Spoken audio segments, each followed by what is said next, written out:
So this here is a video talking about the late great Cliff Burton, the original. I don't think he was the original bass player for the Metallica, but he was the original since the first album. And I mean, the other two bass players are great. Don't get me wrong, but Cliff Burton kind of he was his own thing. He was very charismatic, just with the bass playing alone. And the one thing he did as a staple to what he did was the bass solo, Anesthesia, Pulling Teeth, which was off the Kill 'Em All album. I've noticed playing bass in cover bands and stuff, you don't really get a lot of bass time.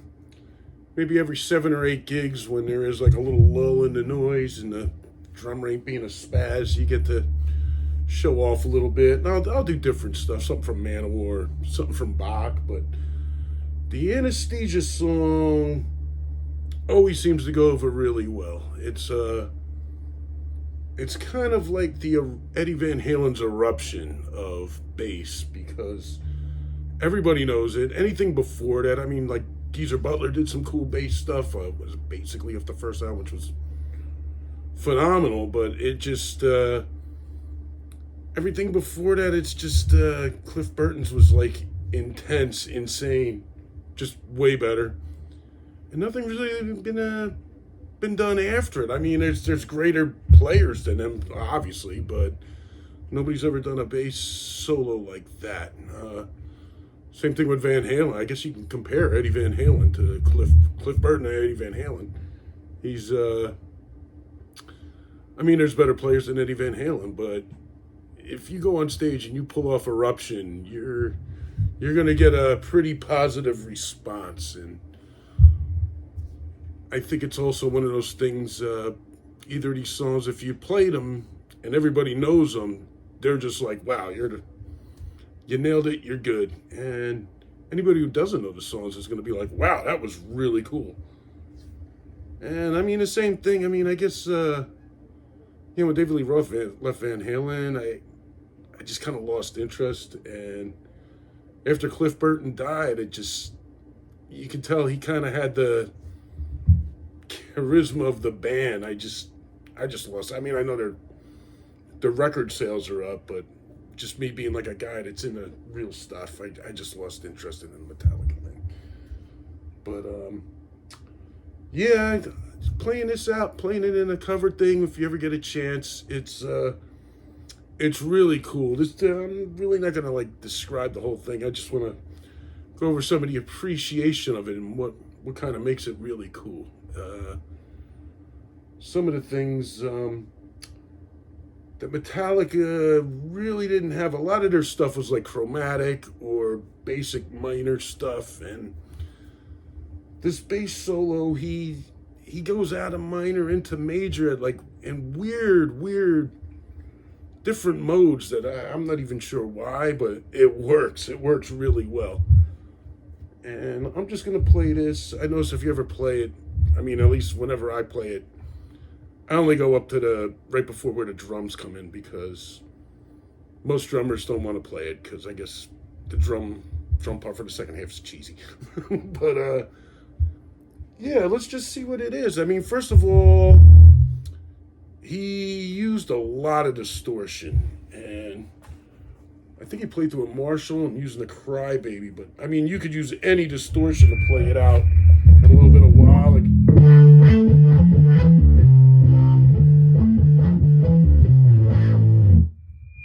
But for the sake of this video, I'm going to play it nice and clean, because I just want to go over what he's actually doing.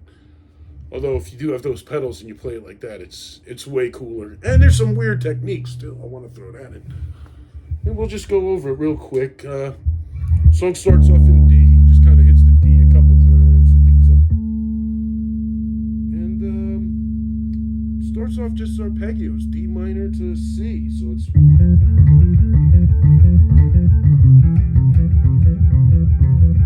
cool enough. Up to D minor, to an E minor, to an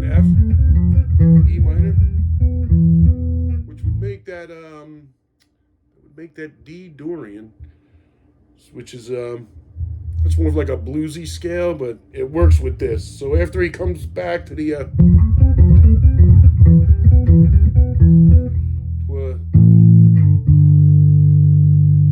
doing a nice power chord there on the bass, pretty cool. A to G.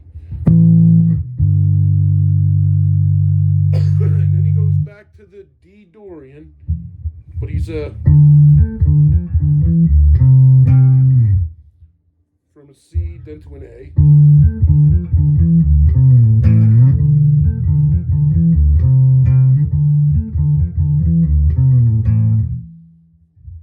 Which is he's still in the Dorian mode, which is pretty cool. But then out of nowhere, he kind of hits a, just like, what the hell is that? The whole song, the whole whatever it is, the melody thing kind of like drops. He's goes into A Locrian, B flat to A, and then it's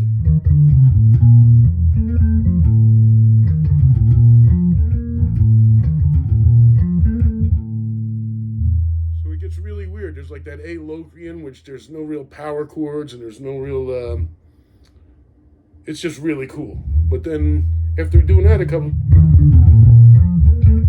from B flat to B major to A to a C sharp to a D, which makes it even weirder because now all of a sudden it went from A Locrian to like an A major because you got the C sharp there. So it's a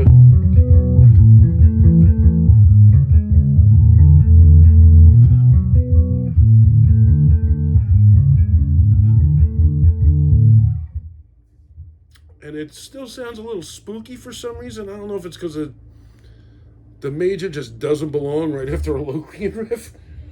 So he compensates, then he comes up back to B, to a C. Now we got A minor, to a G, to D.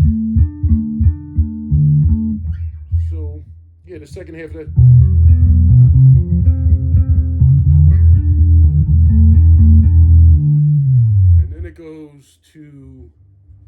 It gets very interesting because it goes to D Mixolydian, but he's using the root of the C, the fifth of the E, and the fifth of the D.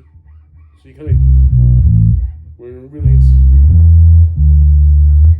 he kind of hits it in a way that's C major, E minor, to a D major.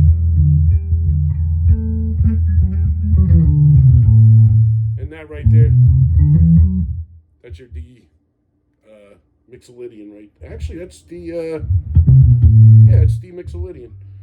It kind of lands on the A, so it's a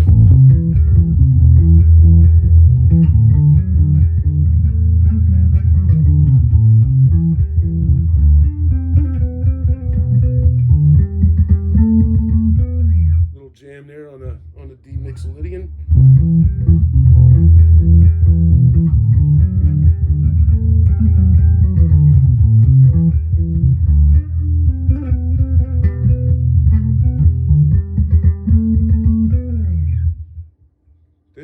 Then he starts playing a low.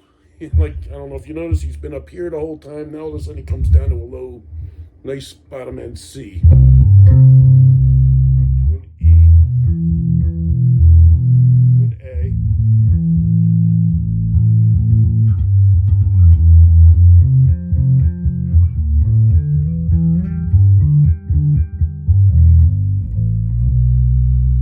A. Alright, so that is a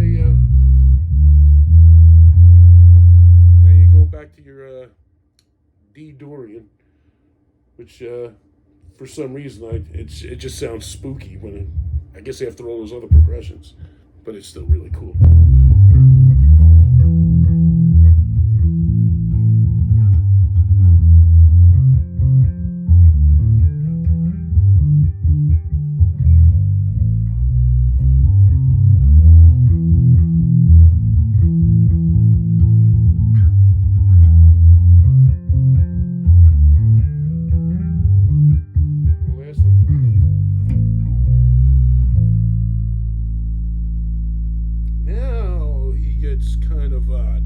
goes into A Hungarian minor, which is, all right, take your natural minor. Then we're going to go to harmonic minor and augment the 7th. And then Hungarian minor, you're going to augment the 4th with that. So you get. And the technique he uses with this hand, I believe, he hits the note.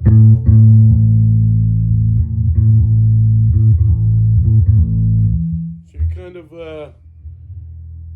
middle finger, and then your first finger kind of rolls down and hits the other.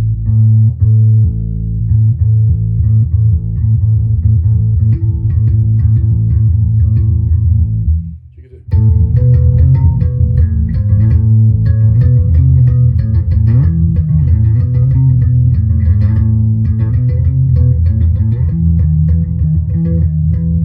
And after that extreme minor chord, he comes up to A chord.